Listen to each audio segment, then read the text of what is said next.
the previous decade. The principal term there was this question of the correspondent banking issues. That is why we're trying to build capacity with this country here, Trinidad and Tobago, and other countries in the region. Man is not showing any signs of stopping or even slowing down. More than half of the forest in Trinidad is already gone. All the plants and all the animals and all of the nice clean water and fresh air and everything had to be on this planet for humanity to have a chance. We have small change when it comes to countries that can take decisions, and when they speak, the world listens. The General Assembly is a very democratic forum. And Trinidad and Tobago has the same vote as Canada, in spite of the obvious difference in size.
Money is something we all deal with, but how many of us truly understand it?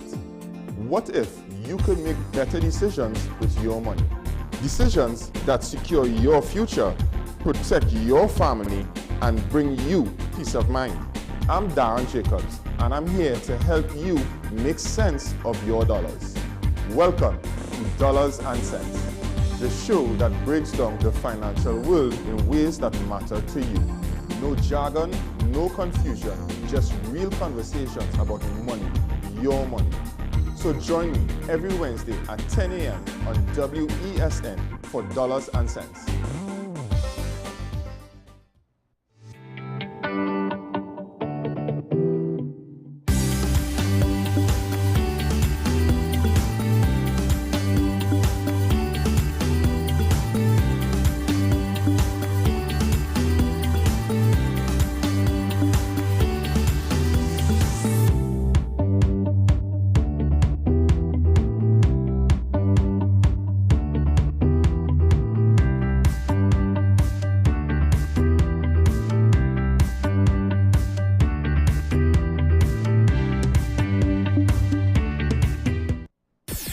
WESN.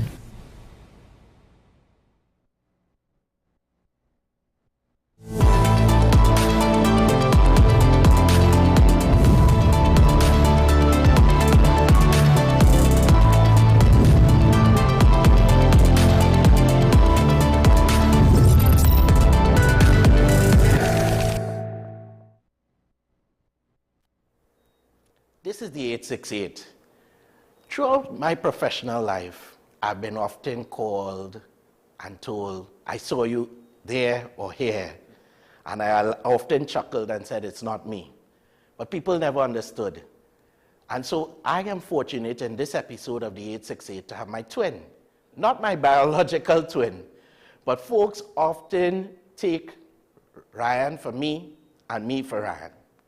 And we endeavor through similar professional settings. So it's very interesting when it was rather actually serendipitous when he came up to me and said, I'm your twin. Folks, welcome, Brother Roper.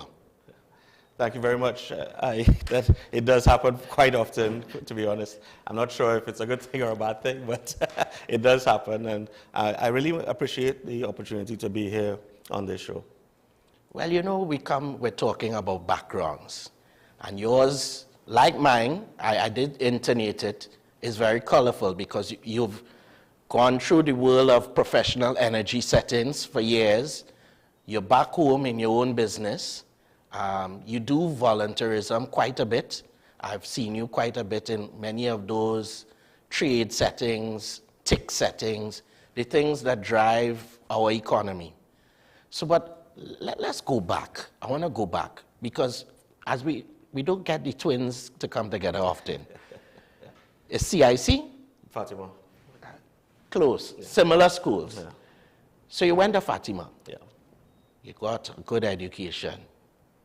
What drove you? Where did you go to university? Right.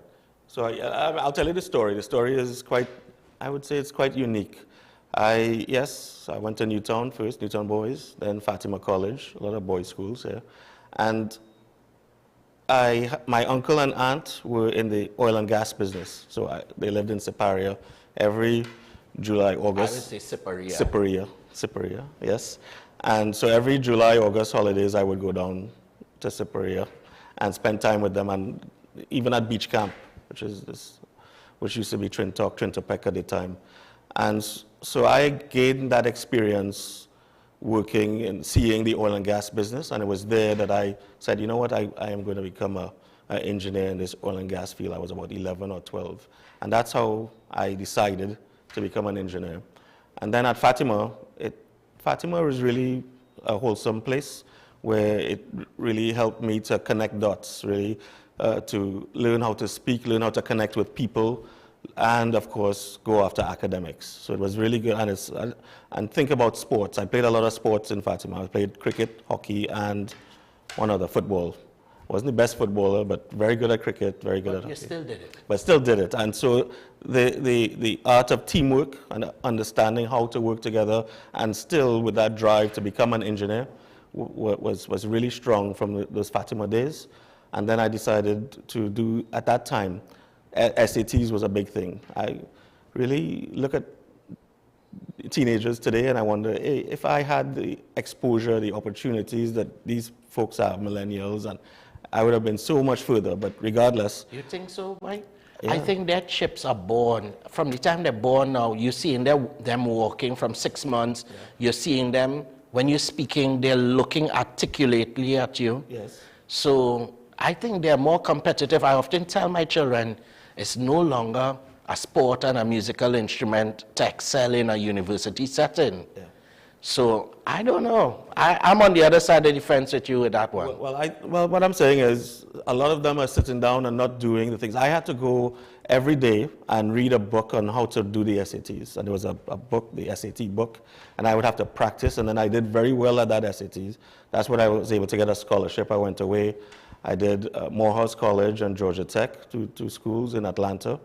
So my parents put me on a plane. They didn't even come with me. They said, send me off with about a few $100 US in my pocket, and that had to last. So I learned there in Atlanta to live by yourself, to work, get academically strong, as well as pay your way through school. And so that's how I got through Morehouse and Georgia Tech. And it was good, Morehouse, because there were a lot of trainees in that year. And so a lot of your Fatima comrades too. Aunt St. Mary's, Fatima, Aunt St. Mary's, so a lot of folks were in Atlanta during that time. So it was a good stepping stone to get into the States. And from there, I went to Georgia Tech. I was lucky to then work for BP. And I worked for BP. I've worked for BP for a long time. Since during school, every year, during what do you call the summer in the States, and they sent me all over the place. BP had been really good for me. I ended up then working for them for more than 20 years. And so with them, I was able to go all over the world and live all over the world, Alaska, England, Azerbaijan, China, England, a lot of places. And that experience, again, moved me from becoming just an engineer, no, not, I wouldn't say just, but focused, heavily mindset of an engineer. And we don't have a good reputation, engineers. We sit in the background. Well, I want to talk about that before we talk about where you are now. Okay, let me just finish that off. So then from there, I've decided, so you see that large companies, oil and gas, they want to make the change, and everybody recognizes that we have to move from oil and gas to renewables. But it's very difficult when we move back to the status quo, when there are wars. And these companies, large companies, have to report back to their shareholders. So it's difficult. So what I've decided is to now leave these companies, no malice, and start my own company to further the agenda towards the energy transformation. Before we go to your company Yeah. and your newest accomplishment, Yeah. help the watchers, the viewers, understand what an engineer is. Right. All these times, you know, the parents were talking about engineering is the way of the future, engineering is the wave of the future. What is an engineer? An engineer is somebody who has a propensity to understand pain points that people face and try to solve them. That's essentially what an engineer is. And you can be an engineer in any facet, really. There's computer engineers, there's civil engineers. Like me, I'm a chemical engineer or a process engineer. And of course, there are mechanical, all facets, right? And again, what an engineer does is you see something that's a problem, you see something that people are facing challenges with, and you have that innate desire. If you have kids, for example, boys or girls who are willing to break apart a radio and try to put it back together, that child has an engineering mindset. That child has this propensity towards engineering. And that's what we are. Like I was about to say, we have a bad rep in that sometimes engineers are so focused on solving the problems that they forget about the people. So it's really the job of engineers, young engineers especially, to learn how to interact with people as well as solve the problems. You know, and the truth is, we have a lot of engineers, we have a lot of lawyers. In all the Caribbean diaspora points, and indeed in the Caribbean. And so what becomes the next wave as we're looking at AI? Oh, fantastic question. So I think people are starting to have the conversation about how relevant this mode of schooling or education is for the future. And what I always say is, and what people used to think is that low-level jobs would go away because of AI. But it's proving time and more so now that it's actually coding that's going away first. It's actually white-collar jobs that are going to go away first. So I always say, learn how to do things with your hands.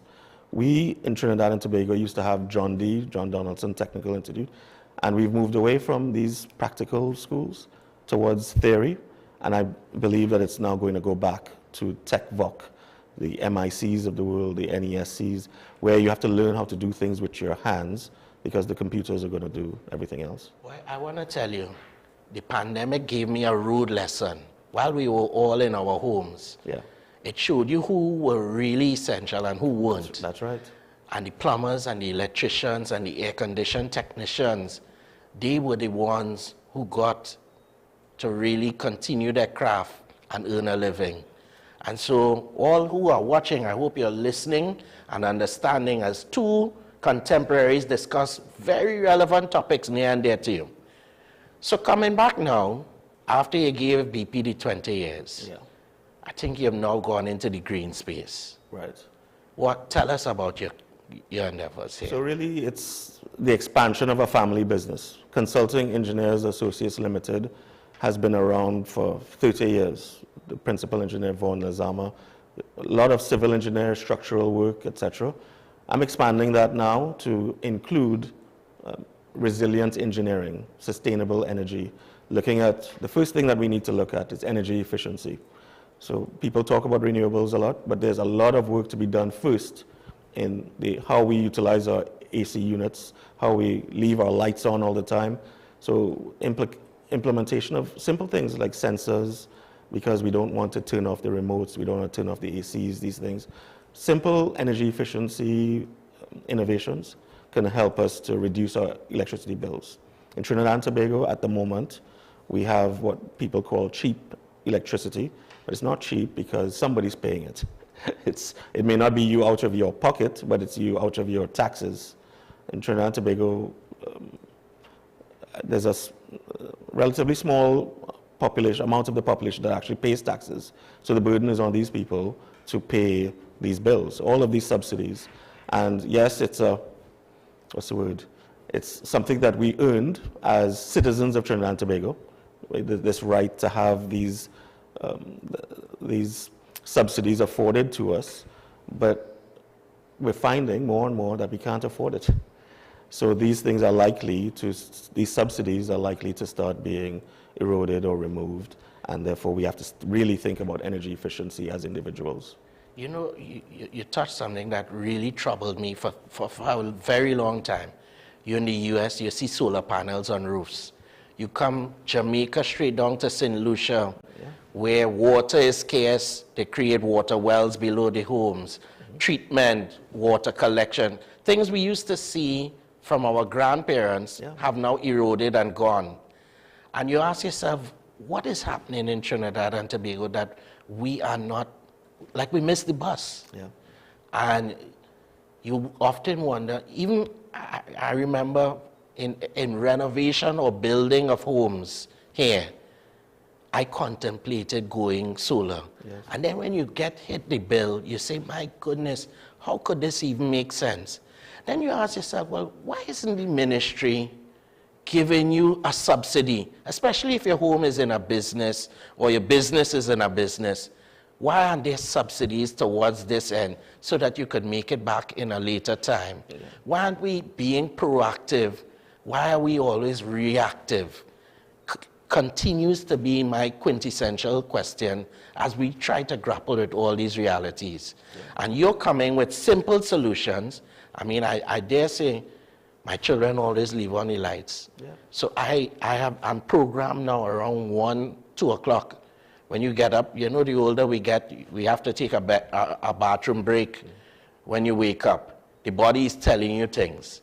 And you have to then do a sweep through the house to see if the lights are on, if they took off the air conditions, if they indeed dealt with closing the doors as simple as that to contain the air.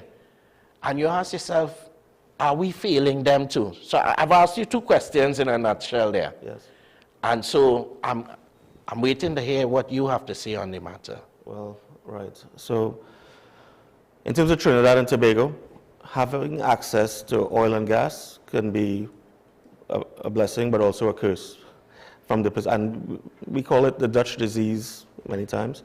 It's because the people, the population of the country gets, the right word to use, they get lackadaisical, complacent in terms of energy costs and what the wastage means in terms of dollars and cents. When you go to Barbados, when you go to Jamaica, you're talking about 5 times the cost of electricity that we pay and more. 50 cents a kilowatt hour versus what we pay 5 cents a kilowatt hour. And that influences behaviors. So to your point about failing the children or failing the next generation, it's a lack of awareness because we as adults we're not feeling the pressure of it, as do our neighbors in Jamaica, Barbados, Cayman Islands. You think we really not feel any pressures, or we have lost ourselves? I remember when we were growing up, there was a Charlie campaign. Oh my gosh, you hit the nail on the. I love that so much. We need to get back to it. And nowadays you see people throwing KFC boxes out the window. And that irks my children more than anything. Right. So the question is, how can, you see, I think as Caribbean people, we look at these things and we feel the government must help us with all things. And we've reached a point where the government could only do so much. And we have to do our parts. And so I'm happy to hear you're doing it. I know I have a friend named, it's Mr. Coffey's daughter, my scoutmaster from Rosary. Okay. Sian Coffey. Oh, yeah. She's also in your world. Waste management, she does, yes. And so I'm happy to see some of us have gravitated into the saving the world, wearing your invisible capes. Because that's what you all are doing. Now the question is, does it translate and does it make a difference? Right.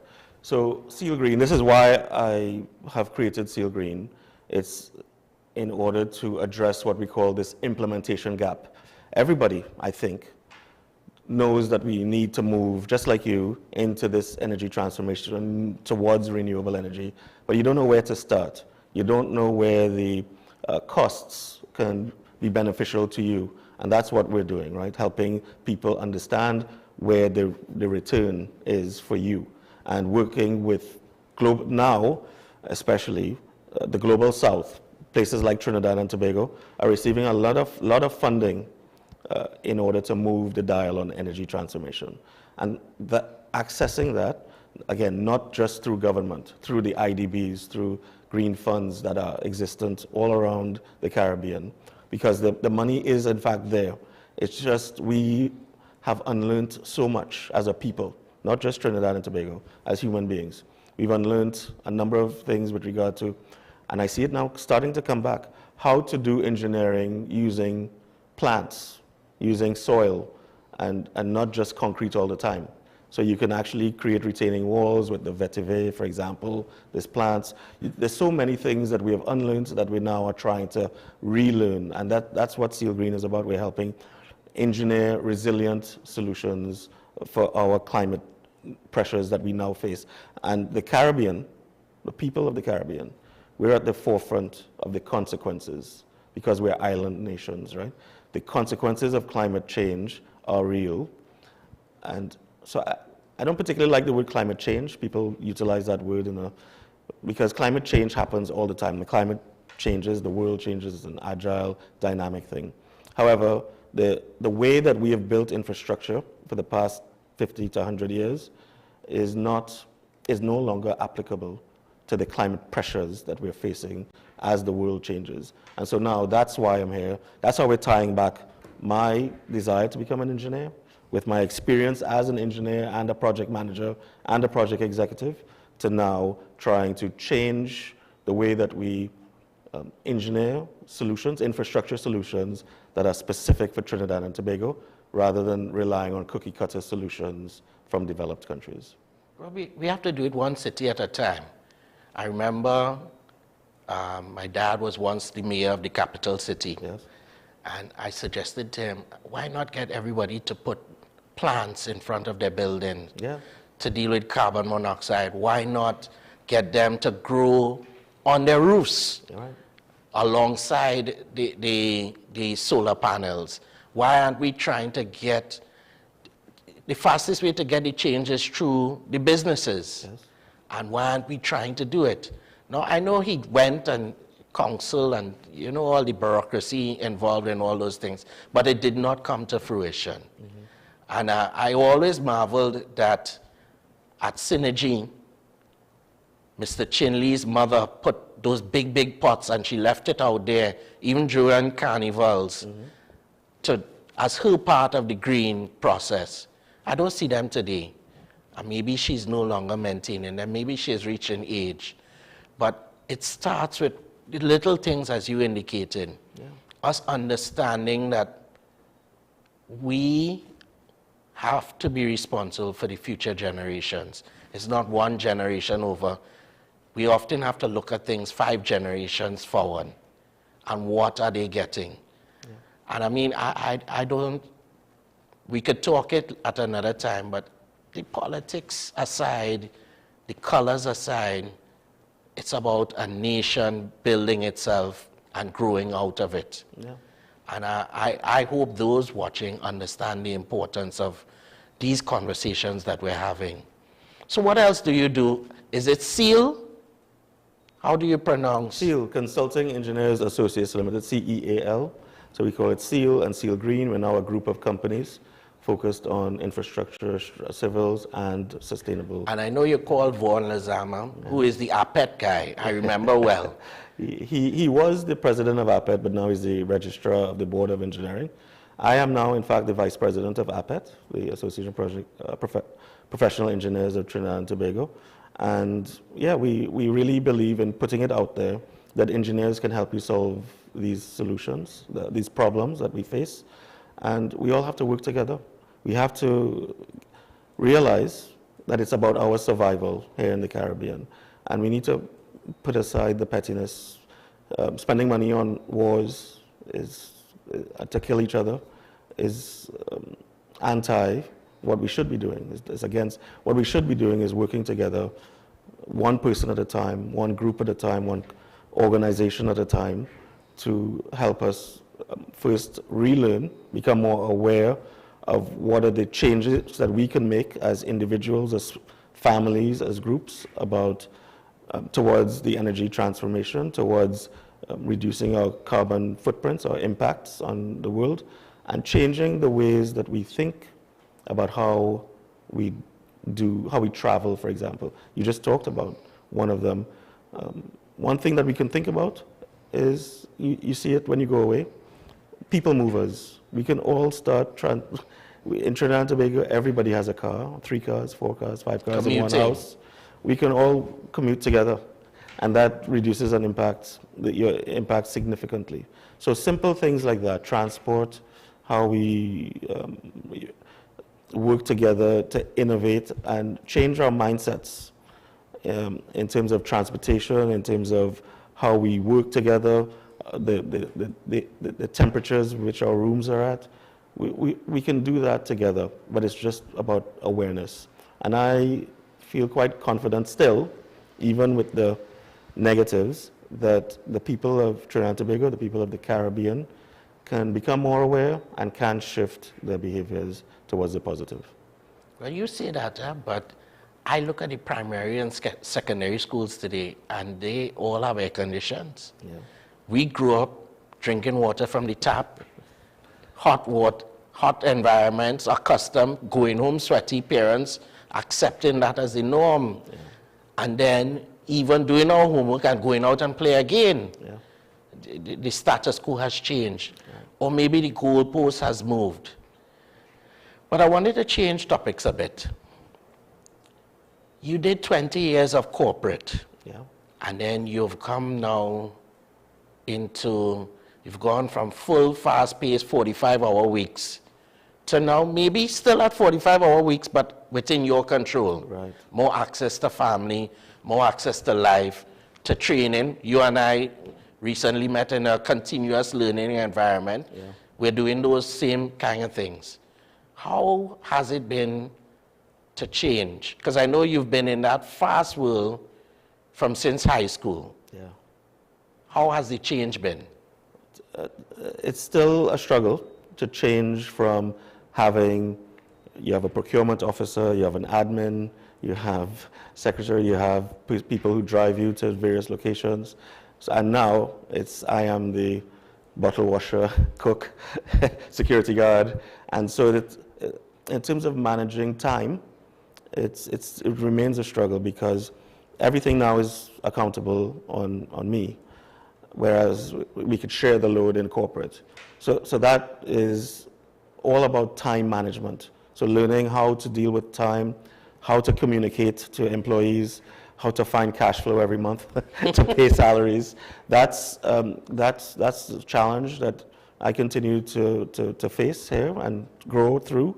But I think the reward is so significant, as you say. I'm able to spend that time with the family. I'm able to work at night if I have to make up. But I can prioritize the things that I want to prioritize as a business owner. And that's another thing that I encourage people, parents that are looking out there, think about how you can regain your own time. Think about how you can not just earn your salary or earn your dollar, but think about how you can earn multiple sources of revenue. Think about, especially now, as you talked about with AI, I had to go to a building and look through books to try to figure out how to get my way to Atlanta, for example, or how to get a scholarship. Now you just go onto ChatGPT, Claude, ask it. It tells you step by step what to do. It's much easier. So I would implore people to go out there, look for the opportunities, because the world is now at your fingertips. And there's so many more opportunities that are available to anybody from any part of Trinidad and Tobago. I had to chuckle because I remember in university, if you really wanted to go from point A to point B, you had to go on MapQuest. Yeah. They don't know about the dial-up songs of the modems. And you had to print out your MapQuest or write it out. And if you miss your exit, you have to circle back around. That happened to me. My first internship that I got was from Morehouse and to BP. I had to drive from Atlanta to Texas. And so I printed out the same thing on MapQuest, and I missed my turn at 11 p.m. at night in the middle of, I think I was in Mississippi at the time. So, it's thinking about Mississippi, driving at night, 11 p.m., and having to recircle. My mother was like, don't ever do this again. But I have done many things like that over and over again, yeah. What are the lessons you're getting now out of SEAL that you want to project forward to others? If you could tell people, what are the top 5 things? You started by saying long nights, but more access to family. Yes. What else would you say? I think it's really about growth, of seeing people grow. I think I still consider myself young, but then I see young employees coming in, young interns coming into the organization, SEAL, and then I'm like, I'm not young. These are young people, and seeing the decisions that they have to make and being able to impart information to them and being patient about it. Because at times I'm like, why would you make that decision in my head? But then it's how do I have to think, sit back and say, okay, this person isn't yet at that point.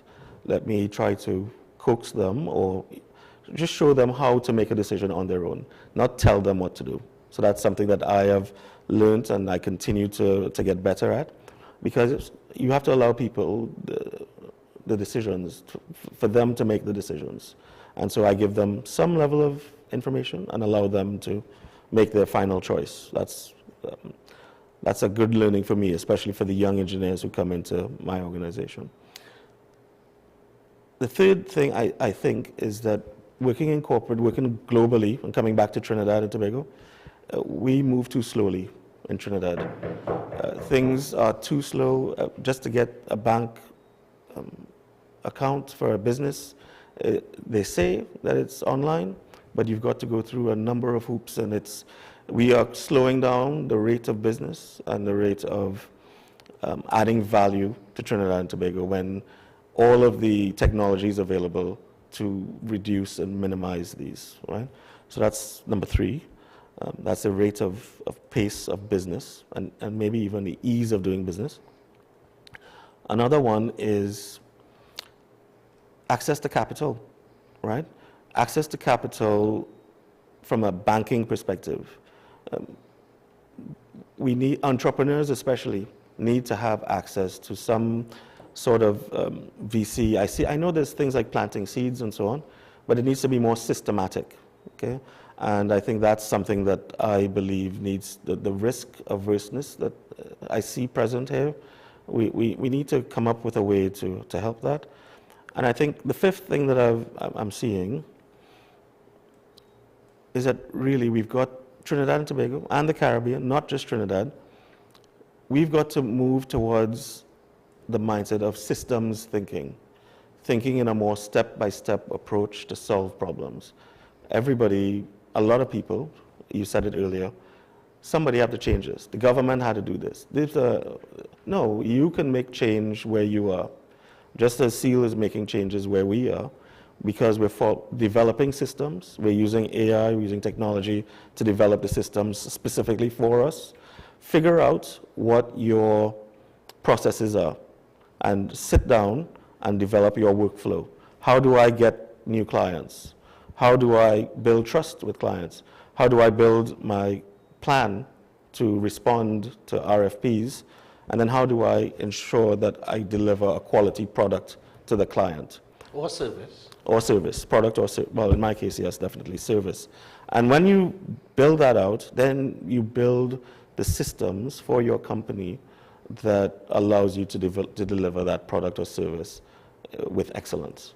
And I think that I see many times people here in the Caribbean, yeah, man, or they say, we know what to do. Oh, yeah, we'll do it. And then they don't do it. They don't follow through.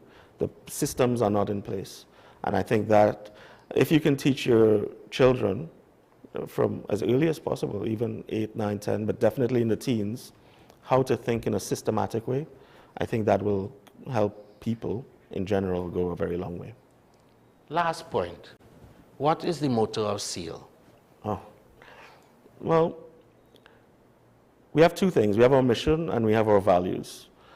The mission, our vision, I should say, our vision is to deliver the projects that are innovative and move the dial towards addressing the green gap, where we don't, people, again, in your case, you want to put solar panels on your house or in your commercial business, but you don't know where to begin.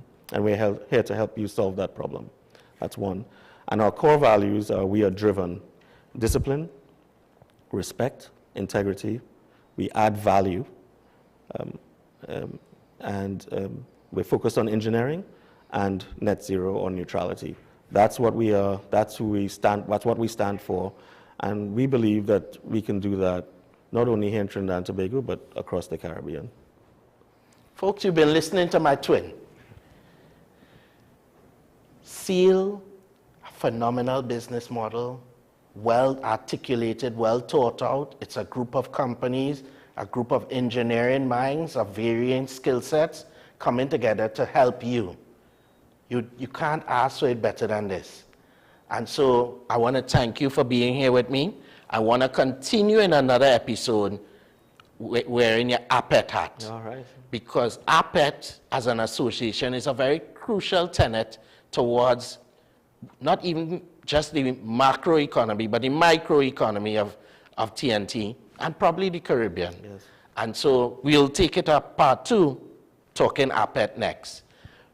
Folks, this has been the 868. I am your host, Darren Leasing. Thank you, Brother Roper, for joining me. And as I always end, the only way to the other side is through.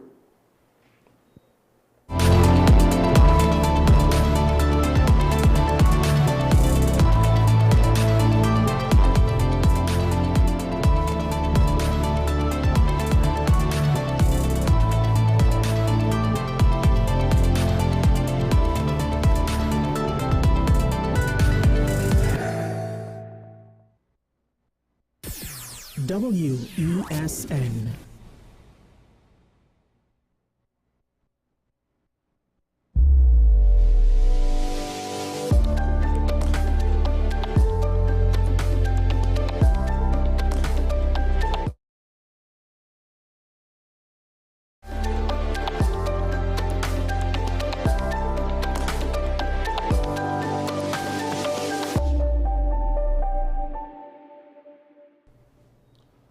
Hello, good morning, and welcome. I'm your host of Psych, Sule A. Joseph, a counseling psychologist by profession. And of course, this is my favorite program, and I'm hoping yours. It's called Psyched.